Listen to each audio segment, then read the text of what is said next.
Mari kita berdoa. Bapa di surga, kami lagi akan mendengarkan firman Tuhan. Kami rindu lagi mendapatkan kekuatan baru dari Tuhan. Firman-Mu adalah kekal, yang memberikan kehidupan, yang membawa kami untuk mengenal kehendak Tuhan, dan kami berjalan dalam jalan Tuhan yang kekal. Terima kasih ya Bapa, yang menolak segala pekerjaan kegelapan dalam nama Yesus. Biarlah pemberitaan ini menjadi berkat bagi banyak orang, dan Tuhan dipermuliakan. Di dalam nama Yesus saya sudah berdoa, amin.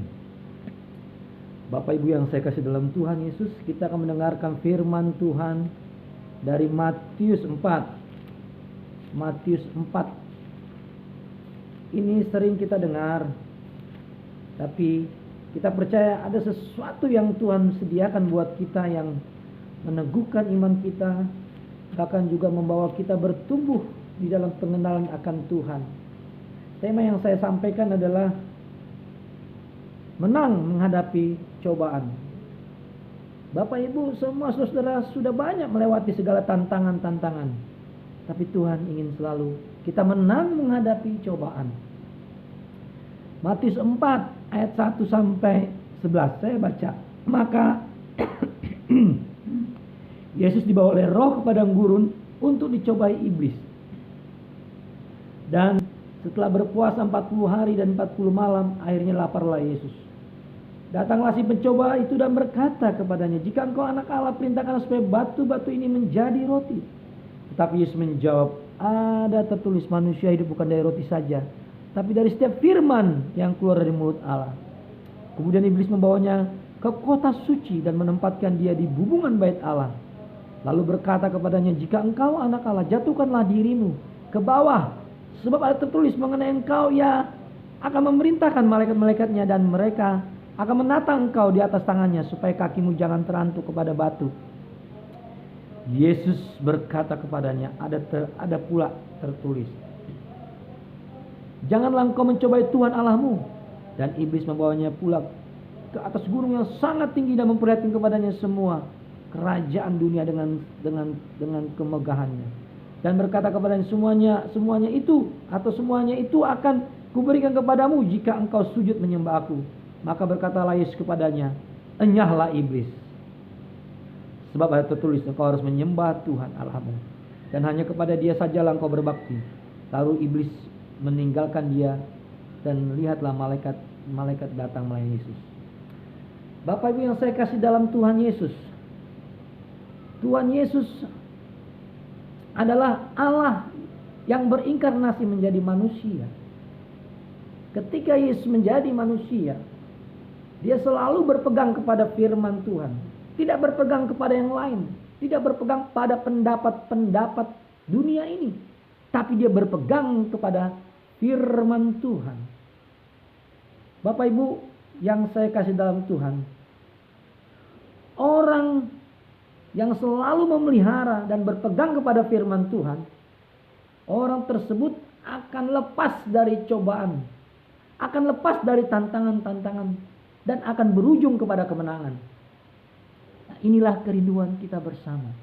Bagaimana kita menang dan menang dan menang dan menang, supaya Tuhan dipermuliakan, supaya kita menjadi saksi Tuhan yang memuliakan Tuhan, menjadi saksi Tuhan yang dapat diandalkan, dapat dipercayai oleh Tuhan.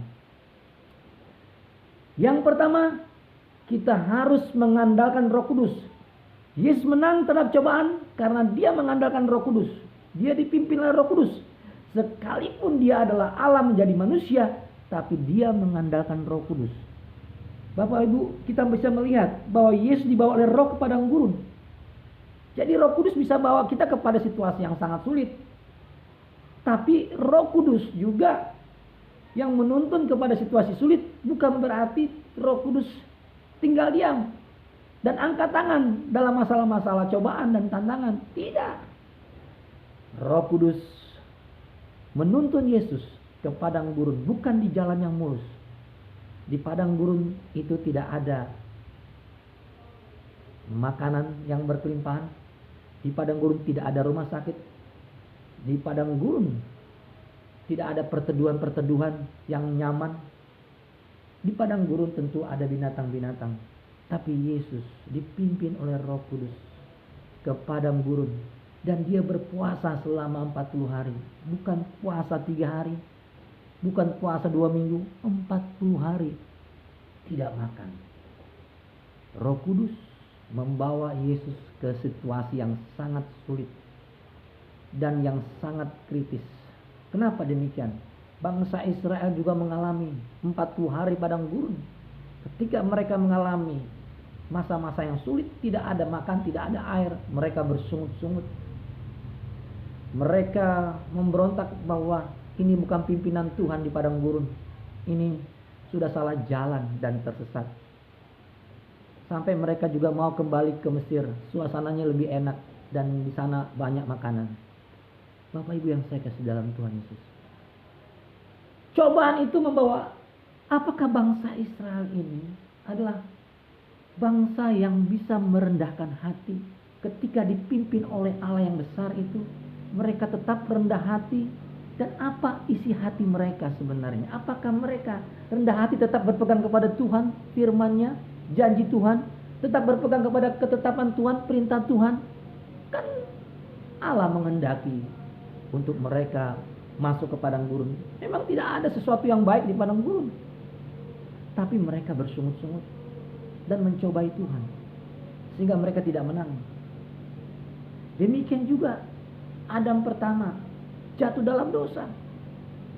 Oleh karena apa? Oleh karena digoda, dicoba oleh buah pengetahuan yang baik dan yang jahat. Rasa ingin tahunya untuk berdosa itu ada dalam diri Adam pertama. Adam dikasih kebebasan tetapi dia memilih untuk berdosa. Tapi kan dia sudah diperintahkan Allah, jangan makan. Tapi dia makan. Yesus ingat, dia lebih mengandalkan firman Tuhan. Bahwa manusia hidup bukan dari roti saja, tapi dari setiap firman yang datang, yang keluar dari mulut Allah. Luar biasa. Yesus berpegang kepada ketetapan Tuhan. Dia berpegang kepada perintah Tuhan. Yesus ketika menghadapi cobaan, dia selalu berpegang kepada firman Tuhan. Dan memelihara firman Tuhan. Dan mempertahankan firman Tuhan sebagai keyakinannya. Ini yang pertama.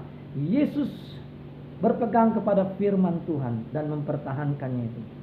Sehingga ia memang bisa dituntun oleh Roh Kudus ke arah jalan yang tidak mulus ke padang gurun. Dan dia tidak menolak. Dan dia tidak berbantah-bantah. Kok ini pimpinan Allah seperti ini? Susah. Kok pimpinan Allah seperti ini? Tidak ada yang baik. Yesus tidak pernah mengatakan demikian. Dia tahu itu pimpinan Roh Kudus. Dan dia tahu harus berkata apa. Bahwa dia harus bersikap berpegang kepada perintah Tuhan. Berpegang kepada perintah Tuhan. Makanya firman Tuhan mengatakan di kitab Yohanes, tinggallah di dalam aku, tinggallah firman-Mu di dalam kamu. Itu kata Tuhan. Supaya apa? Supaya mempunyai pegangan yang kuat, dasar yang kuat. Roh Kudus dengan firman Tuhan itu menyatu. Sehingga inilah yang dilakukan oleh Yesus sebagai manusia pada waktu dia dicobai. Pada waktu dia di bumi, Allah menjadi manusia. Dia adalah pencipta. Dia adalah lepas dari segala waktu, artinya kekal. Tapi dia mau menjadi ciptaan sebagai manusia. Dan dia tunduk kepada perintah Tuhan. Dia tunduk kepada kebenaran firman Tuhan. Yesus saja berpegang kepada firman Tuhan. Ya, apalagi manusia. Pengetahuannya banyak pun. Tapi kalau tidak berpegang pada firman Tuhan, untuk apa? Kita tidak akan menang. Ingat, Roh Kudus akan memimpin kita. Kita tidak akan punya kepekaan kalau firman Tuhan itu tidak tinggal dalam hidup kita. Saudara yang saya kasih dalam Tuhan, firman Tuhan harus memenuhi hati kita. Dan berpeganglah kepada firman Tuhan. Sehingga apapun cobaan yang datang, entah itu maksud untuk merendahkan, entah itu maksud menyusahkan, entah itu maksudnya untuk membuat kita tertindas oleh kehidupan dunia ini, percayalah, kamu akan menang ketika kamu berpegang kepada firman Tuhan. Yang kedua, menarik sekali. Iblis tetap terus tidak berhenti untuk mencobai Yesus. Dia inginkan Yesus naik ke hubungan bait Allah. Nah, tetapi waktu Yesus naik ke hubungan bait Allah, ini satu kesempatan bagi iblis untuk Yesus dicobai untuk menjatuhkan diri dari atas hubungan bait Allah ke bawah. Luar biasa. Ketika Yesus mau jatuh, maka ada malaikat Tuhan yang diperintahkan oleh Allah untuk Yesus tidak terantuk. Yesus lebih percaya akan kata-kata Tuhan, kata-kata Bapaknya, bahwa Yesus meyakini bahwa hidupnya sudah percaya kepada Bapaknya. Dia tidak mau diperintah oleh iblis. Yang kedua, Yesus tidak mau diperintah oleh iblis.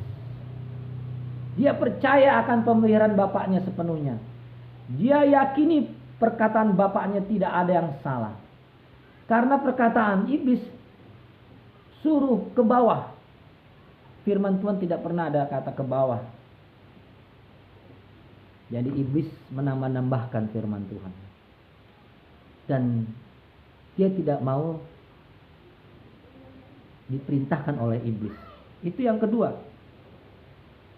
Sekalipun Yesus dibawa ke padang gurun dan naik ke atas bukit ke hubungan bait Allah, dia tidak mau diperintahkan oleh iblis untuk berbuat sesuatu hal yang sepertinya sesuatu yang mengagumkan, seperti sesuatu yang hebat, seperti sesuatu yang membanggakan. Itu bukan jalannya yang Tuhan perintahkan. Yesus lebih mempercayai pemeliharaan Bapa di surga, lebih mempercayai Bapa di surga, dan tidak atas perintah iblis.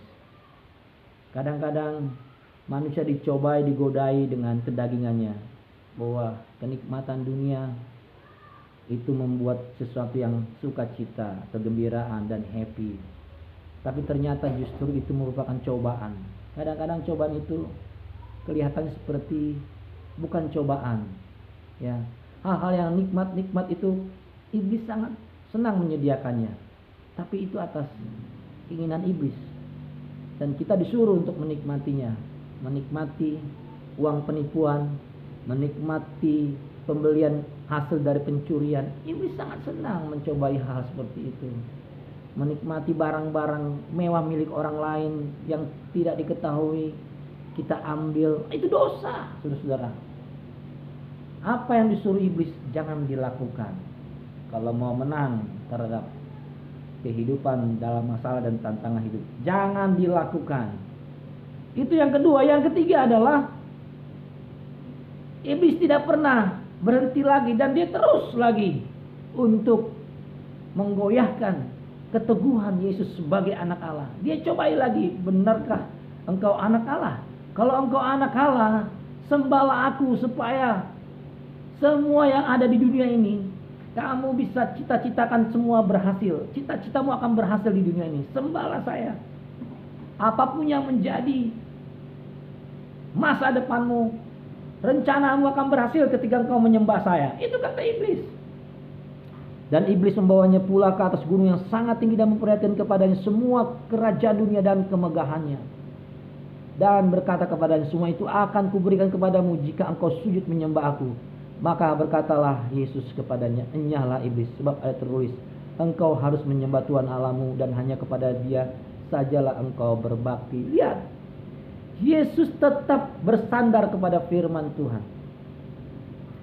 Artinya, yang ketiga, kita hidup untuk melayani Tuhan, bukan melayani dunia. Yang ketiga, hidup melayani Tuhan, bukan melayani dunia. Jangan disorientasi. Melayani Tuhan bukan melayani dunia. Kalau kita disorientasi, apapun yang kita usahakan dan kita miliki untuk melayani dunia, maka kita sudah menyembah iblis. Tapi kalau kita punya orientasi yang jelas bahwa hidup ini sebagai sesuatu sarana untuk melayani Tuhan, maka kita sudah menyembah Tuhan. Saudara-saudara yang saya kasih dalam Tuhan, jangan hidup kita ini disia-siakan oleh karena pekerjaan iblis, membawa orang kepada dunia untuk bermegah akan dunia ini, untuk menguasai dunia ini, untuk bisa melakukan segala sesuatu karena memiliki dunia ini. Saudara, sampai berapa lama saudara bisa berpikir seperti itu? Sampai berapa lama saudara bisa menikmati dunia ini? Umur manusia tidak begitu panjang, terbatas dengan waktunya. 70, 80 ya, itu terbatas. Lebih daripada itu kesengsaraan yang ada kita alami. Umur manusia tidak sepanjang itu, sampai 100 lebih. Mungkin memang ada, tapi tidak sepanjang-panjangnya kita bisa hidup di dunia ini selama-lamanya. Nggak bisa. Saudara, ingatlah, satu saat semua itu ada dipertanggungjawabkan di hadapan Tuhan. Bapak Ibu yang saya kasih dalam Tuhan, ingatlah, dipimpin Roh Kudus tidak selalu hal yang menyenangkan. Bisa sesuatu yang tidak menyenangkan. Tetapi pertama berpegang kepada firman Tuhan. Yang kedua, dipimpin oleh Roh Kudus. Bukan berarti kita mau disuruh iblis dan kita merasa kebal dengan cobaan. Kita harus menolak untuk dituntun oleh iblis. Menolak godaan-godaan iblis. Menolak sesuatu yang mencicipi godaan-godaan yang mungkin menggiurkan. Ditolak. Apa yang disuruh iblis kita tolak. Dan percayai Allah. Makanya kita perlu belajar kebenaran firman Tuhan. Perlu membaca firman Tuhan sebanyak-banyaknya. Supaya ketika kita digoda, dicoba, sehingga iblis tidak lagi bisa menambahkan kebenaran firman Tuhan. Tidak bisa lagi mengecoh hidup kita. Melainkan kita punya pegangan teguh bahwa Allah dapat dipercayai. Bahwa Allah lah yang dipercayai. Bahwa disuruh oleh Allah berbeda dengan disuruh oleh iblis. Kita harus bisa membedakan. Yang disuruh iblis itu sesuatu kebanggaan manusia, sesuatu kedagingan. Tapi yang disuruh Allah itu kebanggaan bagi Allah. Amin. Amin. Saudara, yang ketiga, kita bukan lagi melayani dunia ini, tapi melayani Tuhan. Ingatlah akan hal ini. Ini membawa dampak yang menyenangkan bagi Tuhan. Kalau kita melayani Tuhan, apapun sarannya kita bisa pakai untuk Tuhan. Jangan berat hati. Jangan juga kita melepaskan tanggung jawab kita untuk bersaksi melayani Tuhan. Melayani Tuhan, beribadah kepada Tuhan. Ini penting bahwa kita itu adalah kepunyaan Allah, umat pilihan Allah. Kita harus menunjukkan bahwa kita ini adalah orang yang diciptakan Allah untuk tujuan Allah. Amin. Saya mau berdoa buat Bapak Ibu. Kiranya firman Tuhan ini memberkati kita semua. Amin. Tuhan Yesus, saya berkati orang-orang yang mendengarkan firman Tuhan hari ini juga. Yang sakit Tuhan sembuhkan. Yang lemah imannya Tuhan kuatkan. Mereka boleh diselamatkan Tuhan. Oleh karena Tuhan yang mengenal mereka. Dan Tuhan sanggup menyembuhkan mereka yang sakit. Tuhan kenal siapa yang menjadi kepunyaanmu Tuhan. Siapa yang menjadi kepunyaanmu Tuhan kenal. Tuhan sembuhkan saat ini dalam nama Yesus. Yang kena COVID-19 disembuhkan Tuhan dalam nama Yesus. Yang kena segala penyakit dibebaskan Tuhan dalam nama Yesus. Yang dikuasai oleh kebiasaan-kebiasaan lama dilepaskan dalam nama Yesus. Biarlah orang ini bertumbuh dan bertumbuh dan bertumbuh dalam Tuhan. Saya ucapkan berkat atas mereka yang mendengarkan firman Tuhan ini. Saudara-saudara, diberkatilah engkau. Bapak Ibu, diberkatilah engkau. Kristus Yesus menyertai engkau sampai selama-lamanya. Damai sejahtera dari Bapa, dari Yesus dan Roh Kudus dialami oleh Bapak Ibu dan saudara. Amin.